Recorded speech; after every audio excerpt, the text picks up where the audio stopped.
So guys very good evening to all of you. Good evening sir. Guys आप लोगों के लिए मैं बता देता हूँ कि आज का सेशन काफ़ी इंटरेक्टिव होने वाला है, क्योंकि आज के सेशन में इन बच्चों के साथ हम कुछ चीज़ों को डिस्कशन करेंगे। और आज ये सेशन जो है इसलिए हो रहा है क्योंकि आज मॉर्निंग से ही, कल नाइट से आई थिंक सो लाइट नहीं है, तो उसकी वजह से इन्वर्टर्स वगैरह काफ़ी डाउन हो चुके हैं। और लाइट नहीं होने की वजह से ये बच्चे भी अपना एक डिम लाइट के अंदर पढ़ रहे थे जो लाइट आ रही थी। लेकिन उस केस में हमने सोचा कि एक इंटरेक्शन सेशन इसको क्यों ना क्रिएट किया जाए, इससे कुछ सीखने को भी मौका मिलेगा और आप लोगों तक भी कुछ चीज़ें जो इंटरेक्टिव है वो पहुंचेंगी। और दूसरा, हम ये भी जान पाएंगे कि किस प्रकार से डिस्कशन हम अपने दोस्तों के साथ या अपने जो फ्रेंड्स हैं, जो लोग प्रिपरेशन कर रहे हैं, उनके साथ कैसे कर सकते हैं, है ना। तो वो एक बहुत जरूरी होता है। डिस्कशन से हम कितना सीख सकते हैं और डिस्कशन में हमारे कितने नंबर ऑफ क्वेश्चंस हम कवर कर पाते हैं, और जब खासकर हमारा टाइम हम लोग वेस्ट कर रहे होते हैं उसको हम कैसे यूटिलाइज कर सकते हैं, तो उन चीजों के ऊपर हम आज आपका फोकस करेंगे। आज हम मेजर 4 सब्जेक्ट को फोकस कर रहे हैं। एक आपका एग्रोनॉमी है, दूसरा आपका यहाँ पर एनिमल हस्बेंड्री है, और तीसरा फिशरीज और हॉर्टिकल्चर है। फिशरीज और हॉर्टिकल्चर के क्वेश्चंस मैम आपसे पूछेंगे और एग्रोनॉमी और एनिमल हस्बेंड्री के क्वेश्चंस मैं आप लोगों से पूछूंगा। इसके साथ में अगर आपकी भी क्यूरीज होंगी तो आप भी अपने क्वेश्चंस को बीच में रख सकते हो, इसमें कोई डाउट आपका नहीं है। 1 पर्सन से सिंगल टाइम में सिंगल क्वेश्चन ही पूछा जाएगा और उसका आपको आंसर देना पड़ेगा, ठीक है। और अगर आपको आंसर नहीं आ रहा होगा तो हमारी तरफ से उसका आंसर जो होगा वो रिपीट किया जाएगा, ठीक है। चलिए तो स्टार्ट करते हैं आपके एग्रोनॉमी से। सबसे पहले तो एग्रोनॉमी क्रॉप्स को ले सकता हूँ आपके लिए। Are you ready? Okay. So सबसे पहले आपका राइस को ही उठा लेते हैं क्योंकि इंपॉर्टेंट क्रॉप है जी। राइस के अंदर एक प्रैक्टिस हम लोग अडॉप्ट करते हैं जिसके अंदर आपका जो राइस है उसके अंदर हम वीड को किल करने के लिए एक आपका हर्बिसाइड एप्लीकेशन किया जाता है, और जिसके अंदर ब्राउन मैन्योरिंग जो प्रैक्टिस है वो अडॉप्ट की जाती है। What do you mean by that, और इसमें क्यों करते हैं उस प्रैक्टिस को? इसमें हम ग्रीन मैन्योरिंग करते हैं। ओके। एक जो किसको कोई भी ग्रीन मैन्योरिंग क्रॉप है उसको ग्रो करवाया जाता है, और जब वो मतलब प्रॉपर ग्रो हो जाती है देन उसको उसके मतलब उसको फिर 2,4-D के थ्रू उसके स्प्रे की जाती है। उसमें जब वो प्रॉपर ब्रेकडाउन हो जाती है, डिकम्पोज हो जाती है, तो उसका एज ए ऑर्गेनिक यूज होता है। और ये भी एक प्रैक्टिस है जो वीड्स को कंट्रोल कर सकती है। ओके। एक्चुअल में क्या है कि जो ब्राउन मैन्योरिंग है वो वीड को कंट्रोल करने के लिए नहीं है बेटा, आपका न्यूट्रिएंट ऐड करने के लिए है। क्या होता है इसके अंदर, हम लोग जो आपकी ग्रीन मैन्योर क्रॉप है उसको आपका आफ्टर ट्रांसप्लांटिंग ऑफ राइस उसके अंदर ग्रो करवा देते हैं, उसकी सीड को ब्रॉडकास्ट कर देते हैं, और जैसे जैसे क्रॉप आपकी ग्रो करती है वैसे वैसे ही ग्रीन मैन्योर क्रॉप भी ग्रो करती है। जैसे ही वो नियर अबाउट फ्लावरिंग स्टेज पहुंचती है तो हम लोग उसके अंदर 2,4-D का स्प्रे कर देते हैं, जो कि आपका उन ग्रीन मैन्योर के ऊपर अटैक करेगा और उस प्लांट को कंप्लीटली बर्न आउट कर देता है, जिससे वो पूरा का पूरा ब्राउन हो जाता है। और इसी वजह से इसके लिए हम वर्ड यूज करते हैं ब्राउन मैन्योरिंग।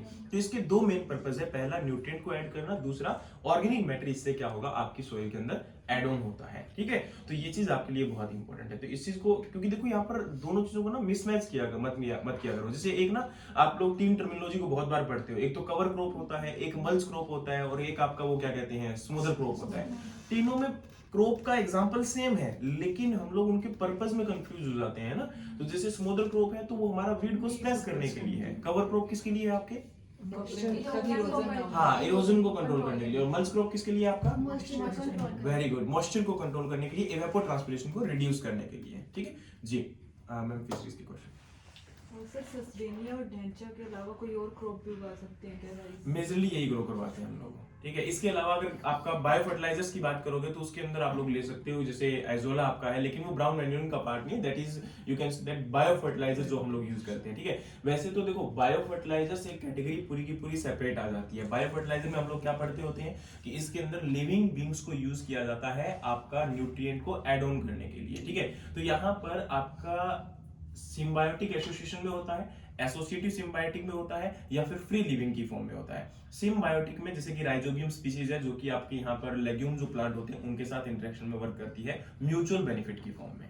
दूसरा हमारा एसोसिएटिव सिम्बायोटिक्स होते हैं जिसके अंदर एजोस्पाइरलम हो सकता है, आपका एसिटोबैक्टर्स हो सकता है, हर्बोस्पाइरलम्स हो सकता है। ये बैक्टीरिया क्या करते हैं, एक पर्टिकुलर क्रॉप के साथ एसोसिएशन में, खासकर जैसे आपका एजोस्पाइरलम है तो वो सीरियल्स के साथ ज्यादातर क्या करता है आपका इंटरेक्शन में वर्क करता है। तीसरा यहाँ पर अगर हम बात करें तो आपका होता है फ्री लिविंग, जिसके अंदर आपका एजोटोबैक्टर यूज होता है। एजोटोबैक्टर फ्री लिविंग फॉर्म में नाइट्रोजन फिक्सेशन करके आपका प्रोवाइड करवाता है नाइट्रोजन, ठीक है। तो ये भी हम किसी भी क्रॉप के अंदर यूज कर सकते हैं। लेकिन राइस की जब बात आती है तो राइस के अंदर आपका एजोस्पाइरलम, जब ट्रांसप्लांटिंग कर रहे होते हैं तो हम एजोस्पाइरलम से उसका ट्रीट करवा के और उसको यूज कर सकते हैं आपका नाइट्रोजन फिक्सेशन करने के लिए। या फिर क्या होगा कि उस फील्ड के अंदर हम ग्रीन मैन्योर ग्रो करवा सकते हैं बिफोर द ट्रांसप्लांटिंग, जब हम लोग उसके अंदर पडलिंग करते हैं तो उस टाइम पर उसको मिक्स कर देते होते हैं, ठीक है। या फिर ब्राउन मैन्योरिंग की फॉर्म में, जो हमने अभी डिस्कशन किया था। तीसरा क्या हो सकता है कि बायो फर्टिलाइजर्स को यूज करके, जिसके अंदर हमारा जो आपका एजोला है और प्लस में आपका ब्लू ग्रीन एल्गी, जिसको आप साइनोबैक्टीरिया या फिर एनाबेना के नाम से भी जानते हो, उसको यूज कर लेते हैं। तो जिससे क्या फायदा होता है कि आपका ऑर्गेनिक मैटर भी सोइल में एड ऑन होगा और दूसरा नाइट्रोजन जो है वो भी आपकी क्या होने वाली है, उसके अंदर एड ऑन होने वाली है। तो आपका जो नाइट्रोजन की रिक्वायरमेंट है, यूरिया की रिक्वायरमेंट है, वो क्या हो जाती है, आपकी रिड्यूस हो जाती है। बात समझ में आ गई? ठीक है मैम प्लीज। तो फिशरी के अंदर हमने एक्वाकल्चर को स्टार्ट किया था सबसे पहले। तो एक्वाकल्चर की मेनली कौन सी 3 क्लासिफिकेशन है मेन, जिसके बेसिस पे हम फिशरी को स्टडी करते हैं? on the basis of salinity, yes, on the basis of salinity. and stock on the basis of salinity कौन सी 3 मेजर कैटेगरीज हैं एक्वाकल्चर की? फ्रेश वाटर आ गया, brackish water, marine water. Okay, तो उन तीनों में अगर हम बात करें ऑस्मोसिस की, तो तीनों में किस टाइप का ऑस्मोटिक मीडिया होगा? मैम ब्रैकिश में तो आइसोटोनिक होगा। ओके, इसके बाद उसके बाद जो अपना फ्रेश वाटर में मेनली कौन सा मीडिया होगा? हाइपोटोनिक होगा उसमें। हाइपोटोनिक। और फिश की बॉडी के अंदर कौन सा होगा? हाइपरटोनिक होगा तो उसमें। इससे तो फिश की बॉडी के अंदर हाइपोटोनिक अगर बाहर है, फिश की बॉडी के अंदर हाइपरटोनिक है, तो आपको पता है कि ऑस्मोसिस का movement from lower concentration of solution to higher concentration of solution होता है। तो इससे बॉडी फिश की स्वेल करेगी या श्रिंक करेगी, या फिर कोई कुछ भी नहीं होगा इससे? हम इससे श्रिंक करेगी उसकी बॉडी। कुछ नहीं होगा मैम, उसमें हाँ। Okay, very good. तो ऑस्मो रेगुलेशन से जो होगा, अगर बॉडी श्रिंक कर जाएगी तो इससे नुकसान होगा हमें, क्योंकि प्रोडक्शन टाइम पे उसका वेट रिड्यूस हो जाएगा। अगर वेट रिड्यूस होगा तो मार्केटिंग वैल्यू उसकी रिड्यूस हो जाएगी। तो ऑस्मो रेगुलेशन टर्म हमने एक पढ़ी थी, उसका मतलब क्या था, क्या मतलब होता है ऑस्मो रेगुलेशन का? मेंटेन करता मैम जो सॉल्यूशन बैलेंस कंसंट्रेशन करके रखता है। ओके, तो जो कंसंट्रेशन का बैलेंस है वो किस ऑर्गन के थ्रू होता है? मेनली फिश की अगर हम फिजियोलॉजी की बात करें तो किडनी। गिल्स। तो आपने गिल्स बोला, तो गिल्स तो रेस्पिरेटरी ऑर्गन ही है फिश का, तो फिर गिल्स कैसे इसका आंसर होगा? एक्सक्रीटरी ऑर्गन भी तो एक्सक्रीटरी ऑर्गन किस स्पेशल केस में है ये? मैम जो वाटर लेते हैं बाहर से उसको फिर एक्सक्रीट करता है, और जो वैसे जब ज़्यादा ज़्यादा हो जाता है, और फिर जो किडनी से करती है वो होते हैं उसके खुद के वाटर्स होते हैं जो अंडर बॉडी के होते हैं, वो अलग होते हैं। ओके, तो अभी आपने जो बताया था कि फ्रेश वाटर एक्वाकल्चर के अंदर हाइपोटोनिक मीडिया होगा और फिश की बॉडी के अंदर हाइपरटोनिक मीडिया होगा, तो वो हम फ्रेश वाटर की बात कर रहे थे। तो उससे बॉडी स्वेल होगी या श्रिंक होगी? अगर हम जनरली बात करें, ऑस्मो रेगुलेशन अगर ना हो तो बॉडी स्वेल करेगी या श्रिंक करेगी? हाइपोटोनिक मैम स्वेल करनी चाहिए। स्वेल करनी चाहिए, है ना। तो इसमें हमने स्टडी किया था कि only in the case of fresh water aquaculture जो गिल्स होंगे वो एज ए एक्सक्रीटरी ऑर्गन भी काम करेंगे। जो फिश की बॉडी के अंदर एक्स्ट्रा फ्लूइड होगा वो गिल्स के थ्रू ही एक्सक्रीट होगा। और ये क्वेश्चन आपको एग्जाम में भी आ सकता है कि गिल्स किस केस में या किस टाइप के एक्वाकल्चर में एज ए एक्सक्रीटरी ऑर्गन भी वर्क करते हैं। तो उसमें आपका क्या आंसर होगा? फ्रेश वाटर एक्वाकल्चर के अंदर, क्योंकि अगर वो उसका रिमूवल वाटर का नहीं हो पाएगा तो फिश की बॉडी स्वेल कर जाएगी, उसका वेट गेन हो जाएगा और वो भी उसकी मार्केटिंग वैल्यू को रिड्यूस करेगा। तो मैम वो जो किडनी वाला प्रोसेस था, जैसे किडनी वाला जो प्रोसेस था दूसरा, वो श्रिंकेज वाले कंसेप्ट में आएगा। जब बॉडी के अंदर पानी कम हो जाएगा तो किडनी उस वाटर को अगेन बॉडी के अंदर जो है वो फिल्टर करने के बाद ट्रांसफर करेगी, तो उससे बॉडी का जो वेट है वो मेंटेन हो जाएगा, श्रिंक नहीं हो पाएगा। तो वो मेनली ब्लैकिश वाटर के अंदर होगा, वो जब हाइपरटोनिक सोल्यूशन जब हाइपरटोनिक सोल्यूशन मेराइन वाटर के अंदर, मेराइन एक्वाकल्चर के अंदर, इसमें हाई सॉल्ट कंसंट्रेशन होगी उसी के अंदर। उसके बाद अगर हम हॉर्टिकल्चर की बात करें तो हॉर्टिकल्चर के अंदर कौन कौन सी क्रॉप्स अभी आपने रिसेंटली स्टडी की है या कोई भी नहीं की? मैंगो की है। मैंगो। तो मैंगो के बहुत सारे क्वेश्चन हो सके हैं, नहीं मैंगो का कोई क्वेश्चन नहीं होना चाहिए। इसके क्वेश्चन अलावा होने चाहिए गुआवा, इसके अलावा। हाँ, इसमें गुआवा, पाया। पोमेग्रेनेट, इनसे क्वेश्चन बनाना पूछिए इनसे। पोमेग्रेनेट ठीक है। मैंगो को उठा के सबसे पहले ले आएगा। और मैंगो गुआवा का कमर्शियल प्रोपेगेशन मेथड कौन सा है? गुआवा का इनार्चिंग है मैम, पक्का? स्टूलिंग है, मैंने की स्टूलिंग करते हैं। मेनली स्टूडिंग है। और इसके अलावा गुआवा के अंदर important and specific pruning practice कौन सी है? प्रूनिंग प्रैक्टिस प्रूनिंग टेक्निक या प्रूनिंग प्रैक्टिस गुआवा के अंदर? एनीवन?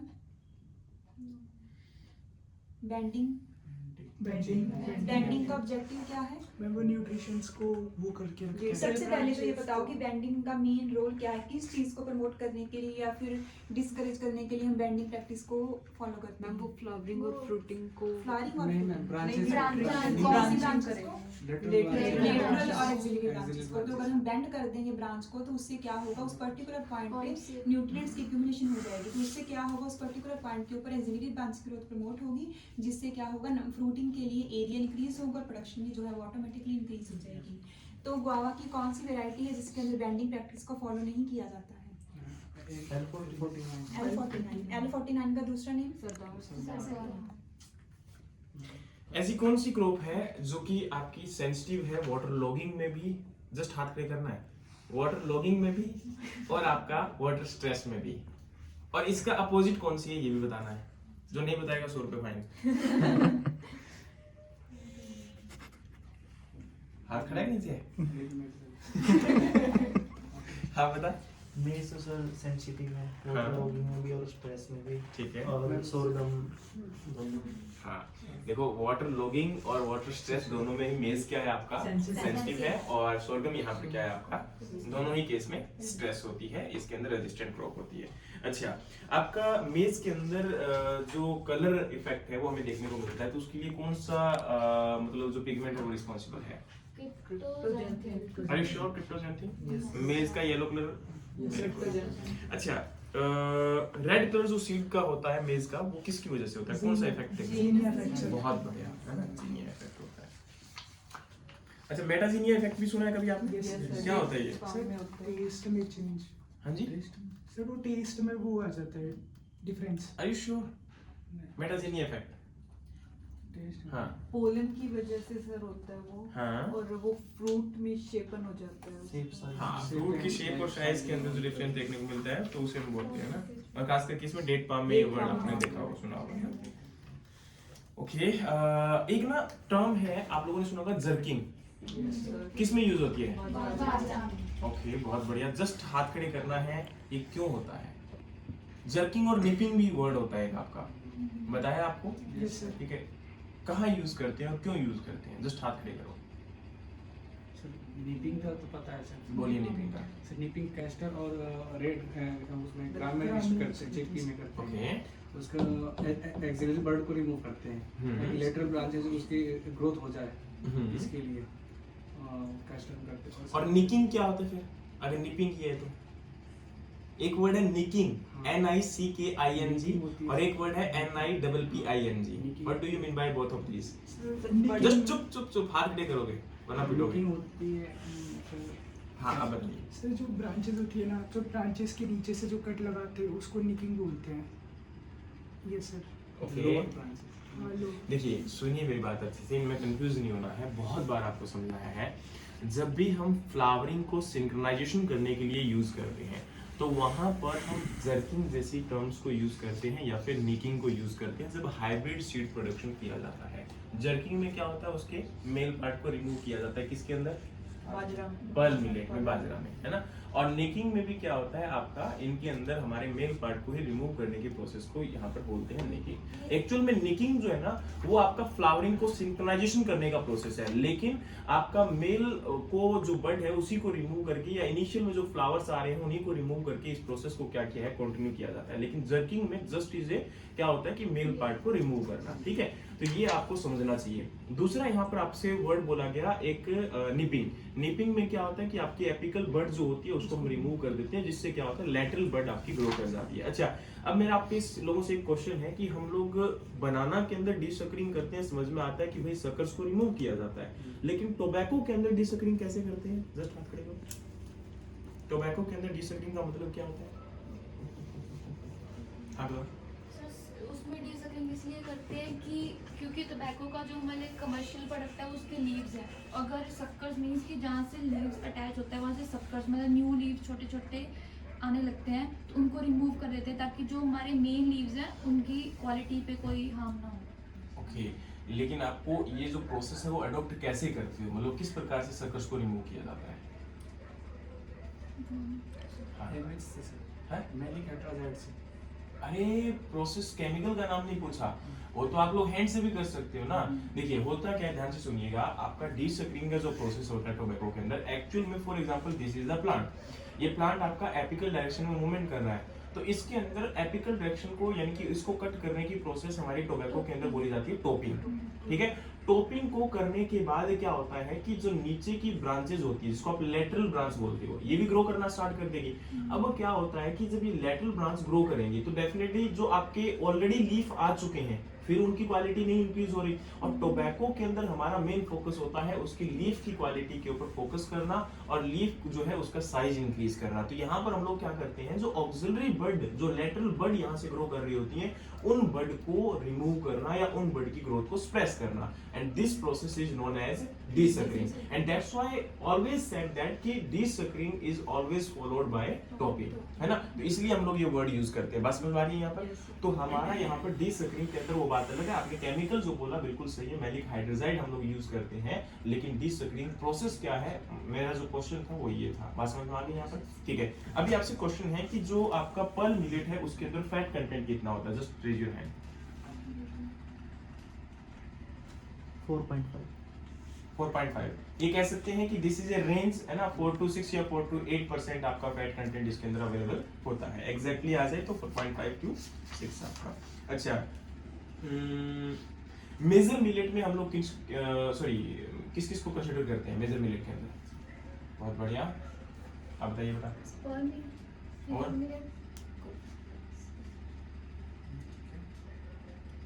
हाँ सर पर मिनट ओके, और पर्ल मिलेट है, फॉक्सटेल मिलेट है और फिंगर मिलेट है।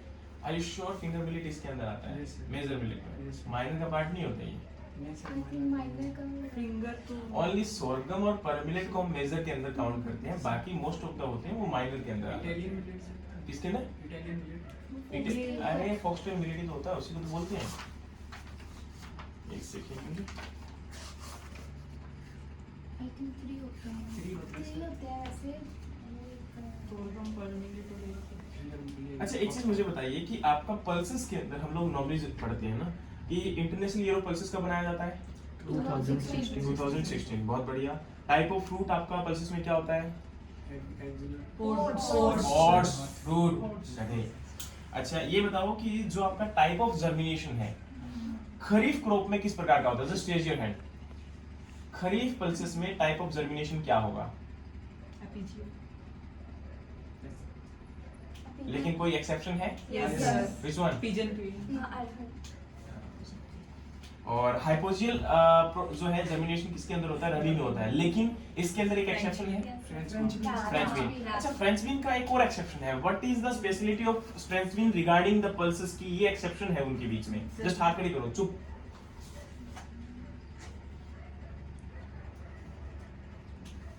सर उसका क्रोमोसोम नंबर Fixation नहीं करता। हाँ ये एक ऐसी क्रॉप है पल्सेस में जो नाइट्रोजन फिक्सेशन नहीं करती, इसके अंदर रूट में आपके नोड्यूल्स प्रेजेंट नहीं होते हैं। What the point?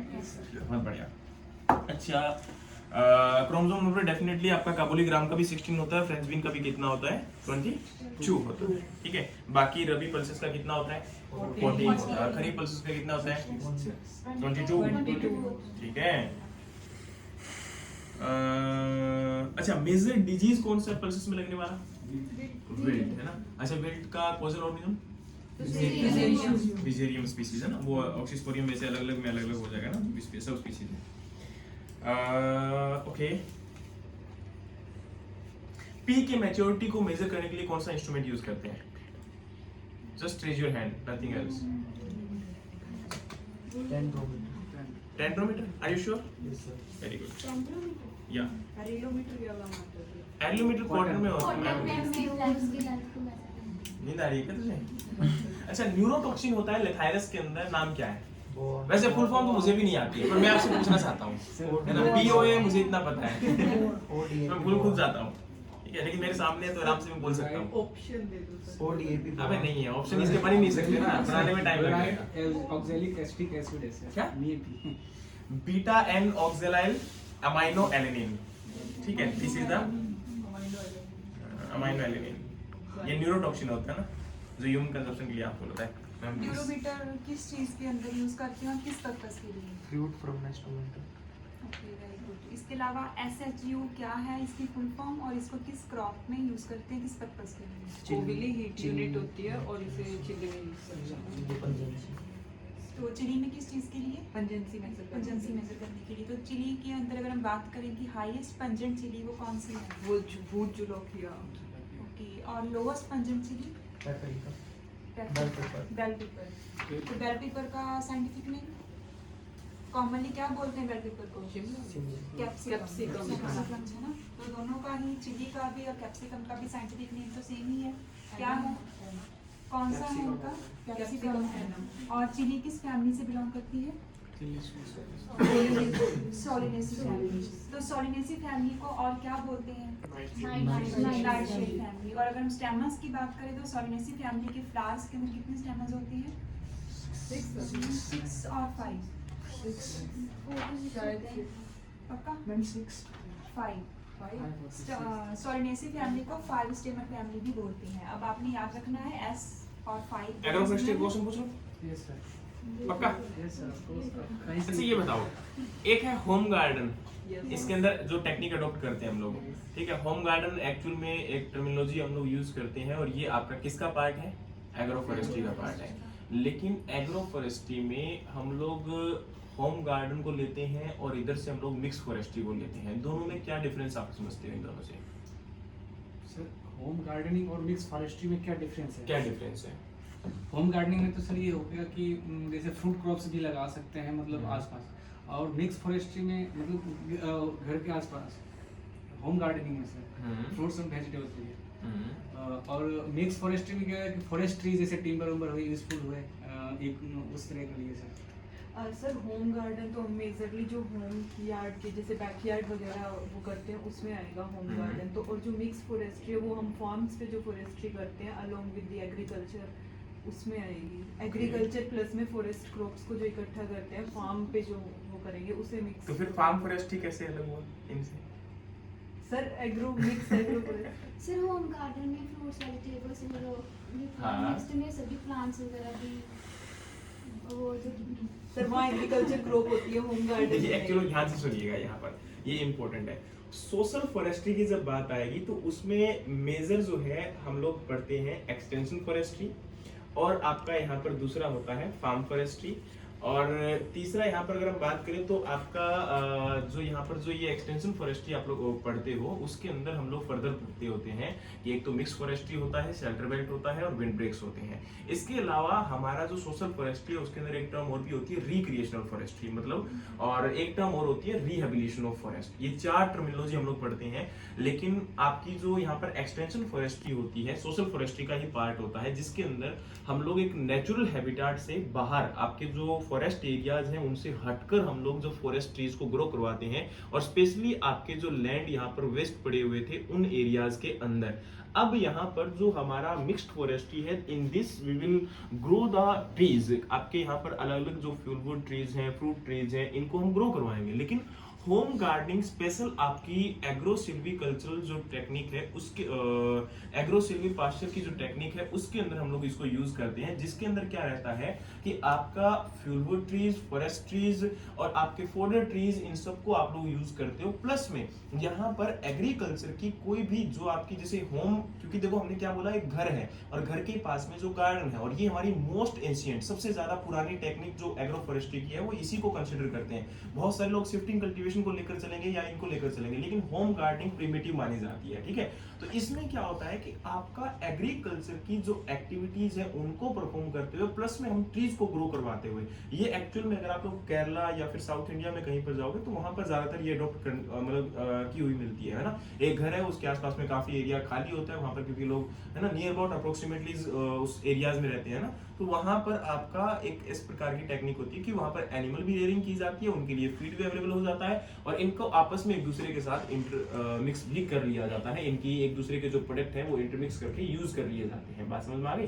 तो मतलब इनको डिफरेंस समझना बहुत जरूरी है। एक्चुअल में यही एक चीज होती है कि हम इसको डिफरेंस किस प्रकार से क्रिएट कर पाते हैं। अकॉर्डिंग टू कंपोनेंट जो है ना हमारा, वो है एग्री सिल्वीकल्चर, आपका एग्री सिल्वी पास्चर और आपका सिल्वी पास्चर, ये तीन हमारे कंपोनेंट बेसिस पर क्लासिफिकेशन किया गया है। बट दूसरा हमारा जो हम लोग पढ़ते हैं ना कि farm forestry, extension forestry, recreational forestry और आपका रिहेबिलिटेशन ऑफ फॉरेस्ट, ये हमारा सोशल फॉरेस्ट्री का पार्ट होता है, जिसके अंदर हम लोग क्या करते हैं एक प्रकार से जो हमारे फॉरेस्ट एरियाज एक्चुअल में है उनसे हटकर जहां पर आपका जो उसका ट्रेडिशनल एरिया नहीं है वहां पर जब हम फॉरेस्ट्री को करने की कोशिश कर रहे हैं ताकि नंबर ऑफ ट्रीज को और फॉरेस्ट एरिया को इंक्रीज कर सकें, उसके लिए हम लोग ये प्रैक्टिस अडॉप्ट करते हैं।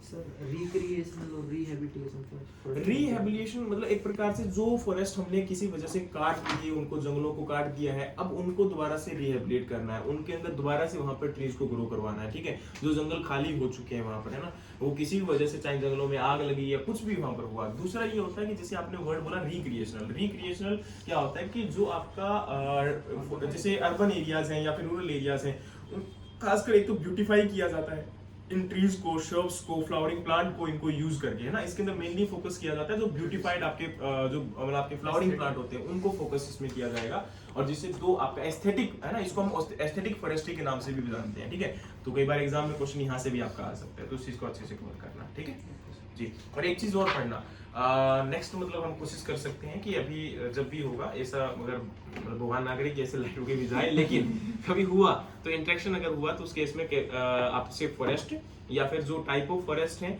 और इंडियन स्टेट फॉरेस्ट रिपोर्ट है, इसके ऊपर मैं आपसे क्वेश्चन पक्का पूछूंगा, ठीक है। और एक जो है आपसे क्वेश्चन पूछे जाएंगे जैसे आपके मतलब एग्रीकल्चर इंजीनियरिंग, इसको भी हम लोग लेकर चलेंगे क्योंकि इसका पार्ट आपका कवर करने की कोशिश की जाएगी, ठीक है मैम। Next question. फिशरीज के अंदर हमने मेजर कार्प्स और माइनर कार्प्स को पढ़ा था, तो मेजर कार्प्स इंडिया में मेनली कितनी टाइप्स हैं और कौन कौन सी हैं?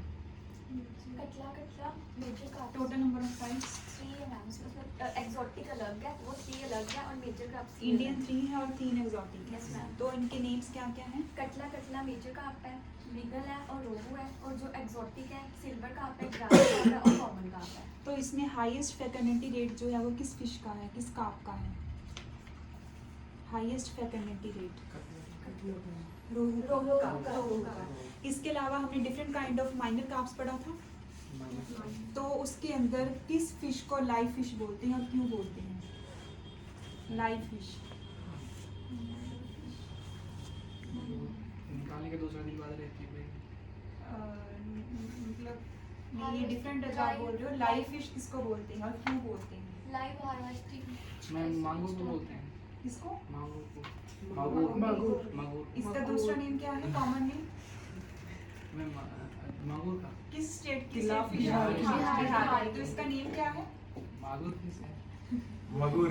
मांगूर कैट फिश। हाँ कैटफिश, Catfish कैटफिश की बोलते कैटेगरी हैं। में आती है। तो इसका आंसर करो कि लाइव फिश इसको क्यों बोलते हैं? मैम क्योंकि जो मार्केट में होती है ना तो ये लाइव में सेल होती तो है। किस कैटेगरी की फिश है ये? लाइव फिश वाला जो रीजन है वो किस कैटेगरी की वजह से है? एयर ब्रीथिंग फिश होने की वजह से। हाँ, air तो ये जो है catfish only air breathing fish है, जिसकी वजह से इसकी लाइव हार्वेस्टिंग होती है, मतलब कि हार्वेस्टिंग टाइम पे भी ये लाइव ही होती है, इसी वजह से हम इसको लाइव फिश बोलते हैं। इसके अलावा इसकी बॉडी के अंदर एक स्पेशल काइंड का ऑर्गन प्रेजेंट होता है जो इसको बाकियों से डिफ्रेंशिएट करता है, और जिसकी वजह से ही हम इसको कैटफिश बोलते हैं। उस ऑर्गन का क्या नेम है और किस बॉडी पार्ट में वो प्रेजेंट होता है? माउथ के पास। माउथ के पास। तो ऑर्गन का नेम क्या है? क्या? बी से। क्या है बी से? बार्बर। तो जैसे कैट की फेस के ऊपर इस प्रकार से सेंसरी ऑर्गन प्रेजेंट होता है, उसी प्रकार से कैट फिश के अंदर भी वो एज अ सेंसरी ऑर्गन ही वर्क करता है, और मेनली फिशेस के अंदर जो आईज होती हैं वो उनका जो फूड ढूंढने में हेल्प करती हैं, बट कैट फिश के अंदर आईज इतनी प्रोमिनेंट नहीं होती, इसकी वजह से बार्बर जो है वो मेन सेंसरी ऑर्गन का रोल प्ले करती है। फिशरीज को लेकर ना मैं खुद सेंसिटिव होता हूँ, मुझे खुद को आ नहीं रही होती, मैं इसको सुनता हूँ। इसके अलावा नेक्स्ट क्वेश्चन, किस कॉल क्रॉप वेजिटेबल को मैन मेड वेजिटेबल बोलते हैं? रूटाबागा। तो रूटाबागा किस वेजिटेबल का क्रॉस है? Ma'am Japanese cabbage. Japanese cabbage. कौन सी कैबेज है जापानीज कैबेज? रफेनो ब्रेसिका, कौन सी वेजिटेबल का क्रॉस है रेफिनस रूटाबागा? और ब्रासिका का क्रॉस है मैम ये। रफेनो तो ब्रेसिका, कॉमन नेम क्या है इनकी? मूली का और इसका क्या गोभी होती है ब्रासिका। कॉल क्रॉप्स में मूली कैसे आ जाती है? बेसिका ओलिवेशन नहीं होगा क्या इसके अंदर? रेफिनस नहीं होती इसमें, रेफिनस रेफिनस। टाइपस रेफिनस। इसमें टर्निप और कैबेज का क्रॉस है मेनली रूटाबागा। तो टर्निप का साइंटिफिक नेम क्या है?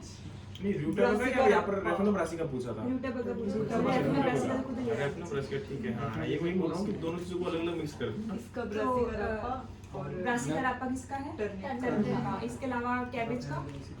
Variety capitata. Okay. And cabbage के अंदर हम हेड कॉम्पैक्टनेस को किस इंस्ट्रूमेंट के थ्रू मेजर करते हैं? किस इंस्ट्रूमेंट के थ्रू और किस चीज के थ्रू उसको मैम एनालाइज में फार्मूला मेजर किया होता है जाता एक, है? मैम फार्मूला होता है एक, फॉर्मूले का नेम? मैम पी से पेरिसियन फार्मूला करके Pearson formula। Pearson formula. And इसके अलावा कैबेज का एक इम्पॉर्टेंट प्रोसेस प्रोडक्ट है उसका क्या नेम है? और वो फर्मेंटेड है या नॉन फर्मेंटेड है? नॉन नॉन फर्मेंटेड फर्मेंटेड है। Fermented। उसमें किस टाइप की फर्मेंटेशन होती है? फर्मेंटेशन मेनली 3 टाइप्स की है, alcoholic fermentation, lactic acid fermentation, इसके अलावा एसिटिक एसिड फर्मेंटेशन जो कि किसमें होती है? Ma'am lactic acetic acid fermentation किसमें होती है? फ्रूट्स में। फ्रूट्स की फर्मेंटेशन क्यों करवानी है? मैं एसिटिक एसिड वेवर से विनेगर में नहीं थी है ना, और एसिटिक एसिड को हम वीक एसिड भी बोलते हैं। इसके अलावा जो सॉर्क्रेट आपने बोला कैबेज का प्रोसेस प्रोडक्ट है वो फर्मेंटेड तो है, उसमें किस टाइप की फर्मेंटेशन इन तीनों में से? Ma'am lactic acid fermentation. इसके अलावा पिकल्स के अंदर भी जो है वो लैक्टिक एसिड फर्मेंटेशन में होती है। इसके अलावा किसी का कोई क्वेश्चन प्रोसेसिंग में से या फिर वेजिटेबल? चलो शुगर केन का क्वेश्चन बताओ। शुगर केन इंडस्ट्री का मतलब जो बायो प्रोडक्ट है वो यूज किया जाता है सेलाइन सॉइल को और इनको रेक्लामेशन करने के लिए। कौन सा प्रोडक्ट? Very good press mud. अच्छा ये बताओ शुगर केन का कौन सा पार्ट है जो एज ए प्रोपेगेशन के लिए यूज किया जाएगा? ऊपर वाला one third top top one third. Why? Just hard नहीं करना, चुप चुप चुप चुप चुप। रीजन इसका हाँ सबसे लंबा है, तू बता। क्योंकि उसमें हाईएस्ट ग्लूकोज कंटेंट होता है। ग्लूकोज। तो फिर कौन सा शुगर इसके अंदर नहीं होता है, मतलब कौन सा शुगर कम होता है इसके अंदर? कौन सा उस इसमें तो सुक्रोज कम होता है। सुक्रोज कम होता है ना। इसके अंदर रिड्यूसिंग शुगर क्या होता है आपका, ज्यादा या कम? रिड्यूसिंग शुगर किसमें सर? ग्लूकोज में।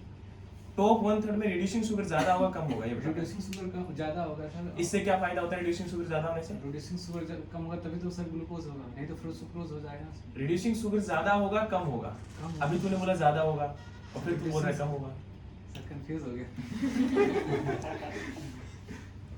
और बताओ भाई यही एक प्रॉब्लम होती है, हाथ जब खड़ा करता है तो उसको ये कंफर्मेशन रखा करके किस में कहाँ से बोलना है। हाँ कैसे तो एक ही रिड्यूस शुगर नहीं होता फिर नहीं होता है। Are you sure? श्योर नहीं है सर। देखिए ध्यान से सुनना, इसके अंदर हमारा जो रेडिएशन ग्लूकोज कंटेंट है वो ज़्यादा होता है और आपका सुक्रोज कंटेंट कम होता है, और जिसकी वजह से क्या होता है कि आपका जो ऊपर वाला पोर्शन है टॉप वन थर्ड पोर्शन है that is capable to produce new bud है ना, और इसके अंदर अर्ली जर्मिनेशन होगा। एक्चुअल में अगर हम बात करें तो आपका शुगर केन के अंदर जो बर्ड को यूज किया जाता है वो इसीलिए यूज किया जाता है ताकि जल्दी से हम लोग प्लांटिंग कर सकें। अब देखो इसके अंदर अलग अलग आप लोग मेथड को पढ़ते हो, जैसे राइनगुन मेथड पढ़ते हो, एल्जिन मेथड पढ़ते हो ना, पढ़ते हो नहीं पढ़ते हो?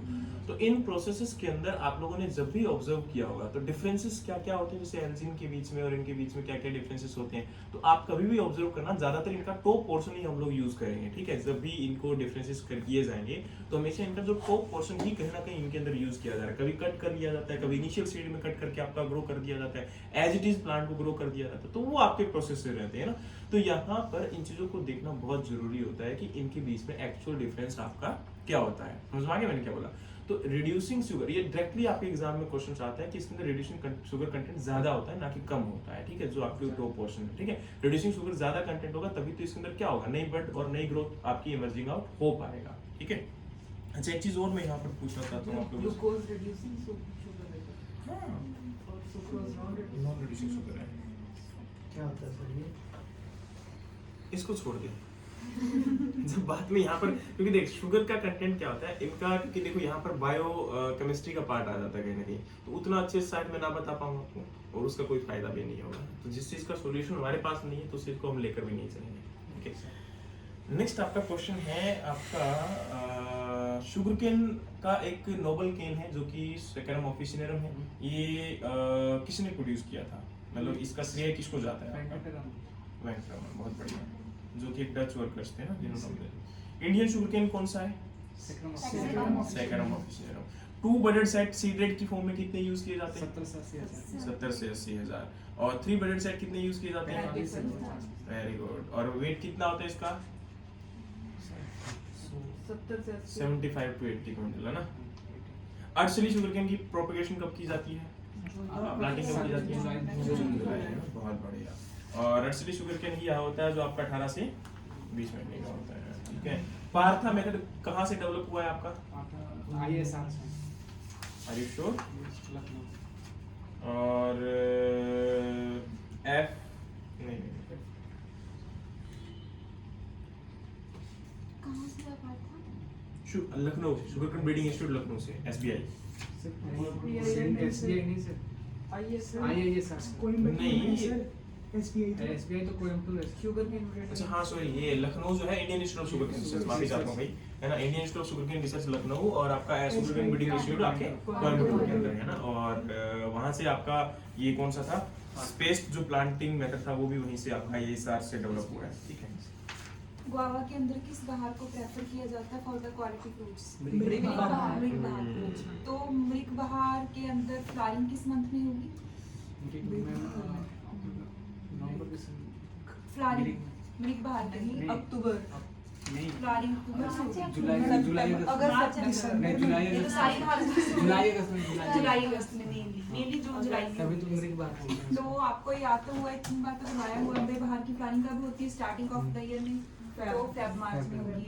मृग बहार की मिड ऑफ द ईयर जून जुलाई में, और अम्बे बहार की एंड ऑफ द ईयर नवंबर दिसंबर में। तो अगर हम ये बोल देते हैं कि गुआवा के अंदर जो रेनी सीजन क्रॉप है वो उसकी क्वालिटी वाइज वो अच्छी नहीं होती और उसकी मार्केटिंग भी बिल्कुल नहीं होती है, तो रेनी सीजन क्रॉप हमें अवॉइड करनी होती है क्योंकि उसकी मार्केटिंग तो नहीं होती, तो हमें इससे क्या फ़ायदा। तो उस चीज़ को हम कैसे अवॉइड करेंगे और किस केमिकल के थ्रू करेंगे, किस स्प्रे एप्लीकेशन के थ्रू करेंगे? उसके फ्लावर यूरिया स्प्रे तो यूरिया स्प्रे कब करेंगे और किस चीज़ को रिमूव करेंगे यूरिया के थ्रू?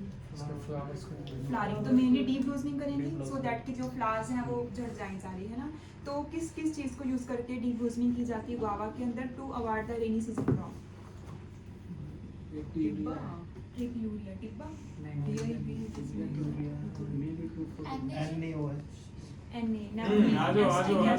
यूरिया 1.5%। हाँ भाई। इन दोनों का यूज करके इन दोनों की स्प्रे हम रेनी सीजन क्रॉप को डीप ब्लूसम करने के लिए यूज करते हैं। इसके अलावा पॉमग्रेनेट के अंदर किस बहार को अडॉप्ट किया जाता है? अम्बे बहार। अम्बे बहार को। अम्बे बहार को कौन सी टाइप का फ्रूटिंग बोलते हैं, किस सीजन की फ्रूटिंग बोलते हैं अम्बे बहार को? इसकी फ्रूटिंग कब होगी अम्बे बहार की? फ्रूटिंग अम्बे बहार की फ्रूटिंग अगस्त में, इतनी लेट? नहीं, समर में होती है, समर में होगी मेनली जून जुलाई में, और समर में ही इसको हम समर क्रॉप बोलेंगे। अगर विंटर में फ्रूटिंग हो रही है, विंटर में अगर हम हार्वेस्टिंग कर रहे हैं तो उसको विंटर क्रॉप बोलेंगे। बट अगर हम मंथ वाइज बात करें फ्लावरिंग टाइम के अकॉर्डिंग तो उसको हम अम्बे बहार, मृग बहार एंड हस्त बहार बोलेंगे। इसके अलावा फिशरी, तो ब्रैकिश वाटर फिशेस पढ़ी थी कल हमने। कौन कौन सी हैं ब्रैकिश वाटर में? ब्रैकिश वाटर एक्वाकल्चर में किस किस चीज़ को किस किस एक्वेटिक ऑर्गेनिज्म की कल्टीवेशन की जाती है मेनली? ब्रैकिश में फिशेस एज वेल एज, इसके अलावा कुछ और? Prawns, lobster, shrimp, prawns. तो फिशेस में और ये प्रॉन्स वगैरह में डिफरेंस क्या है मेनली अगर हम फिश की फिजियोलॉजी की बात करें तो? फिन्स होते हैं। किसमें फिन्स होती है? फिशेस में। तो फिन्स होने की वजह से इनको हम क्या बोलते हैं? फिश। इसके अलावा जो प्रॉन्स और श्रिम्प्स है वो किस कैटेगरी के हैं? Non fin. Non fin. तो नॉन फिन के लिए स्पेसिफिक टर्म थी, कौन सी थी वो? शेलफिश। ओके, तो शेल फिश में अब ये प्रॉन और श्रिम्प हैं तो ये किस कैटेगरी के हैं? मोलस्कस में नहीं आएंगे, क्रस्टेशियन। इसके अलावा अगर हम बात करें ब्रैकिश वाटर में कॉमनली श्रिम्प में से और प्रॉन्स में से किसकी कल्टीवेशन इंडिया में मेनली की जाती है? श्रिम्प में। तो कौन सा श्रिम्प है? व्हाइट टाइगर श्रिम्प टाइगर या कोई और? टाइगर प्रॉन या टाइगर श्रिम्प? Tiger prawn. तो टाइगर प्रॉन की होगी या फिर white leg shrimp? White leg white leg shrimp. तो व्हाइट लेग श्रिम्प को ही हम मेनली श्रिम्प ही बोलते हैं जनरली, और इसका साइंटिफिक नेम क्या है? किसने तब तक स्टोरी ना, मैं खुद कन्फ्यूज टाइगर प्रॉन को क्यों नहीं अडॉप्ट किया जाता? टाइगर प्रॉन की कल्टीवेशन इंडिया में अब क्यों नहीं की जाती? वाइट बर्ड कौन सा डिजीज था, किस कैटेगरी का था, बैक्टीरियल था, White फंगल था? वायरल डिसीज वायरल डिजीज था, white spot syndrome virus mainly था, जिसकी वजह से टाइगर प्रॉन की कल्टीवेशन 2002 के बाद से इंडिया में टोटली स्टॉप हो गई है और इसकी जगह किसने ले ली है, वाइट White लेग leg को हम White leg। क्या बोलते हैं, वाइट वाइट लेग श्रिम्प का साइंटिफिक नेम, टाइगर प्रॉन का साइंटिफिक नेम, टाइगर प्रॉन का पीनियस मोनोडम, इसकी कल्टीवेशन स्टॉप हो चुकी है, और दूसरे वाले का वाइट लेग श्रिम्प का लैक्टोपिनियस वेनम, तो मेनली इसकी ही कल्टीवेशन इंडिया में की जाती है और ब्लैकिश वाटर में मेनली यही कंट्रीब्यूट करता है up to 70% in the export of India as a seafood. इसके अलावा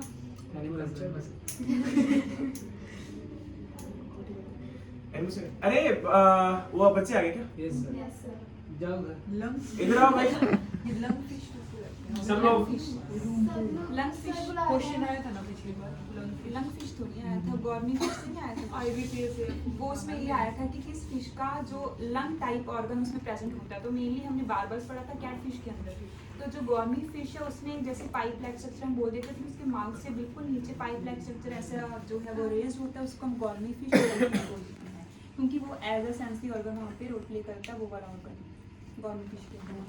हाँ जी, किसके लिए आए हो? आलो आलो अंदर आलो। Come on. हाँ ये प्रिडेटरी फिशेस।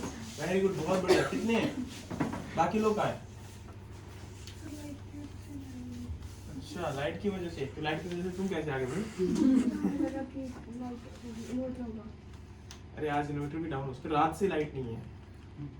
ठीक है, तो चलिए गाइस, है ना, आज के लिए इतना ही। Thank you sir. Thank you sir.